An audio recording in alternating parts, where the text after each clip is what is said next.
Praise the lord. Hallelujah. Good morning. క్రీస్తునందు ప్రియులారా, మన నిత్య జీవితంలో అనేక రకాలైన శోధనలు వస్తూ ఉంటాయి. విశ్వాసులకు మరి ఎక్కువగా శోధనలు కలుగుతుంటాయి. అలాంటి విషమ పరిస్థితుల్లో విశ్వాసి ఏ విధంగా ఆనందించాలో దేవుని వాక్యం మనకు తెలియజేస్తుంది.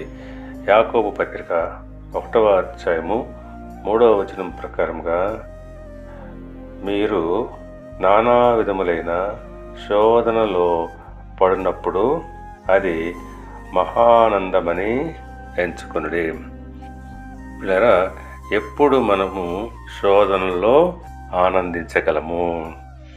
రోమీయులకు రాసిన పత్రిక 5వ అధ్యాయము 3-4 వచనాల ప్రకారంగా, శ్రమ ఓర్పును, ఓర్పు పరీక్షను, పరీక్ష నిరీక్షణను కలుగజేయునని ఎరిగి శ్రమల యందును అతిశయపడదము.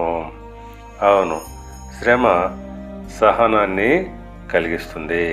సహనము మనలను పరీక్షిస్తుంది. పరీక్ష మనకు నిరీక్షణను కలుగజేస్తుంది, అనగా ఆశాభావాన్ని కలుగజేస్తుంది.